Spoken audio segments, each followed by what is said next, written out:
My name is Samantha and I'm 43 years young.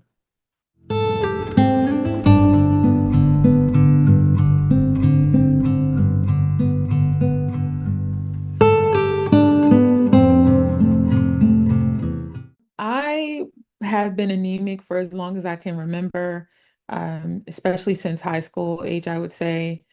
And my sister and my mother had similar symptoms with really heavy bleeding, lots of fatigue. And I think sometimes I got that mixed up with just overall fatigue from life, not knowing that anemia was affecting me the way that it had.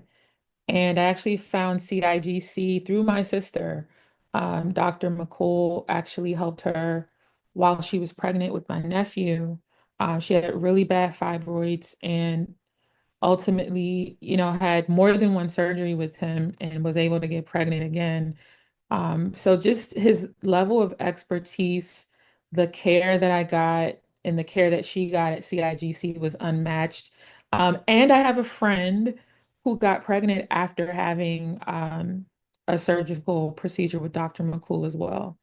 And she had been trying for a long time.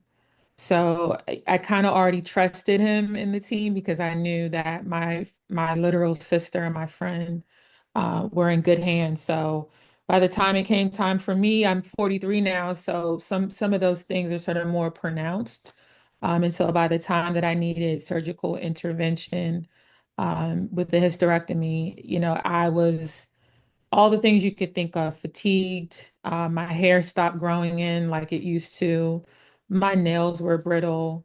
Um, Depression and anxiety I didn't know was a thing just based on the amount of blood and iron I was not getting because of the heavy bleeding. So it really affected my whole entire life. And I'm so grateful that I had this done. And I know there's a lot of information out there about anemia and, heavy bleeding and different uterine issues. So it was important for me to get the facts from my situation.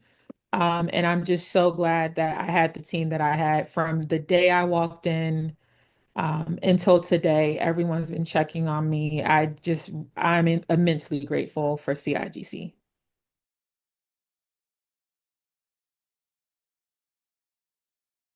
Making that decision to have the partial hysterectomy was overwhelming. I had a whole mixed bag of emotions, but it definitely was more of a feeling of defeat because I wanted another baby. Um, and I had been trying and I just couldn't figure out why. I'm still relatively young. I fell at 43. And so it was very overwhelming just to reconcile with the fact that I was going to lose a really important part of my anatomy. And I carried my two daughters, in my womb. And so it was hard letting go of that, if that makes sense. And then there was also on the other side of the coin, I knew that it was necessary. It was a necessary intervention so that I could be here for my daughter. So it was a tough choice, but ultimately the best choice for me.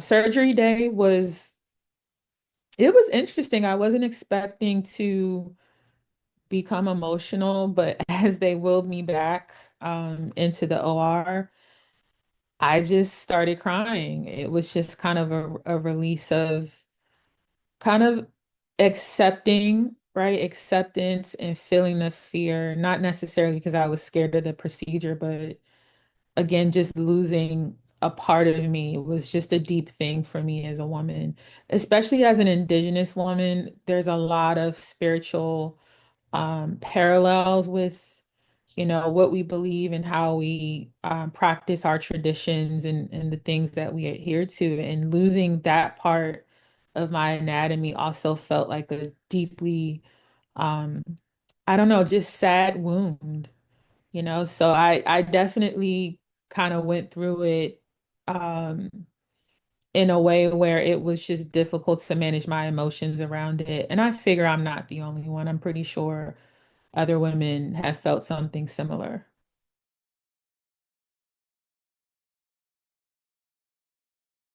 Um, and like I said, even though it was a sad day for me going into the OR for my second procedure for the partial hysterectomy, uh, I do want to, you know, I don't want to forget to mention the way that even that moment for me was handled.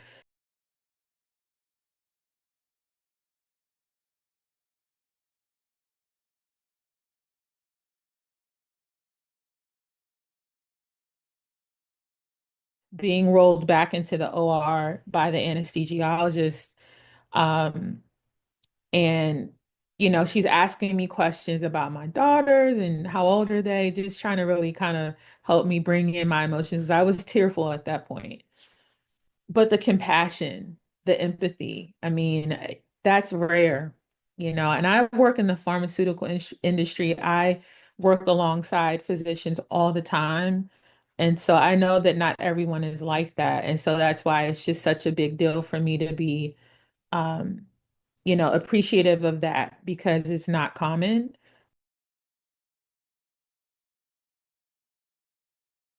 And so I think that's what also sticks out at CIGC is just the level of empathy and compassion that these doctors and the nursing staff and front office staff they have.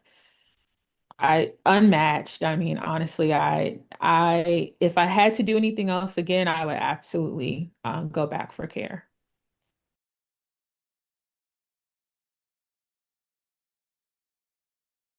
Having the right amount of blood and oxygen in your body is super important. So for me as a woman to be walking around and bleeding so heavily that, I could go to the grocery store and as soon as I step out of the car to go in, I have to go back home because all of the blood, unfortunately, was running down into my shoes.